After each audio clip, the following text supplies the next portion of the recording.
اس عورت کے فلاں مرد کے ساتھ ناجائز تعلقات ہیں۔ غسل کے دوران مدینہ کی ایک عورت نے عورت کی میت کی ران پر ہاتھ رکھتے ہوئے یہ الفاظ کہے اور اللہ تعالیٰ نے اپنی ڈھیل دی ہوئی رسی کھینچ دی۔ اس عورت کا انتقال مدینہ کی ایک بستی میں ہوا اور غسل کے دوران جو ہی غسل دینے والی عورت نے مندرجہ ذیل بالا الفاظ کہے تو اس کے ہاتھ میت کی ران کے ساتھ چپک گئے۔ چپکنے کی قوت اس قدر تھی کہ عورت اپنا ہاتھ کھینچی تو میت گھسیٹتے ہوئے اس کے ساتھ چلتی مگر ہاتھ نہ چھوڑتا تھا۔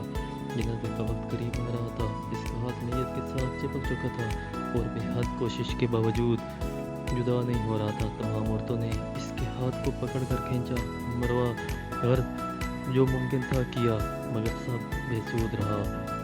دن گزرا، رات ہوئی، دوسرا دن گزرا، پھر رات ہوئی، سب ویسا ہی تھا۔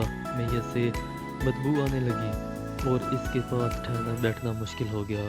مولوی صاحبان، قادری صاحبان اور تمام اسلامی طبقے میں سے مشاورت کے بعد طے ہوا کہ عورت کا ہاتھ کاٹ کر جدا کیا جائے اور میت کو اس کے ہاتھ سمیت دفنا دیا جائے، مگر اس فیصلے کو عورت اور اس کے خاندان نے یہ کہہ کر منع کر دیا کہ ہم اپنے خاندان کی عورت کو معذور نہیں کر سکتے، لہذا ہمیں یہ فیصلہ قبول نہیں۔ دوسری صورت یہ بتائی گئی کہ میت کی جسم کا وہ حصہ کاٹ دیا جائے اور ہاتھ کو آزاد کر کے میت فنا دی جائے، مگر بے سود۔ اس بار میت کے خاندان نے اعتراض اٹھایا کہ کم اپنی میت کی یہ توہین کرنے سے بہرحال قاصر ہیں۔ اس دوران امام مالک رحمۃ اللہ علیہ قاضی تھے۔ بات امام مالک تک پہنچائی گئی کہ اس کیس کا فیصلہ کیا جائے۔ امام مالک اس گھر پہنچے اور صورتحال پھانپ کر اس عورت سے سوال کیا، اے عورت، کیا تم نے غسل کے دوران اس میت کے بارے میں کوئی بات کی؟ عورت نے سارا قصہ امام مالک کو سنایا اور بتایا کہ اس عورت نے غسل کے دوران باقی عورتوں کو کہا کہ اس عورت کے فلاں مرد کے ساتھ ناجائز تعلقات ہے۔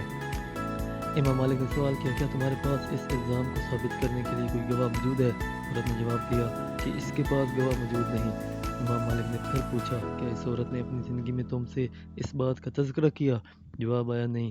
تو امام مالک نے فوری حکم صادر کیا کہ اس عورت نے جو کہ میت پر تہمت لگائی ہے، لہذا اس کو حد مقرر کے مطابق 80 کوڑے لگائے جائیں۔ حکم کی تعمیل کی گئی اور 70 بھی نہیں، 75 بھی نہیں، 79 بھی نہیں، پورے 80 کوڑے مارنے کے بعد اس عورت کا ہاتھ میت سے الگ ہوا۔ آج ہم تہمت لگاتے وقت ذرا بھی نہیں سوچتے، استغفر اللہ۔ دوستوں، توبہ کرنی چاہیے، ہم اتنا بھی نہیں سوچتے کہ ہم کیا کہہ رہے ہیں۔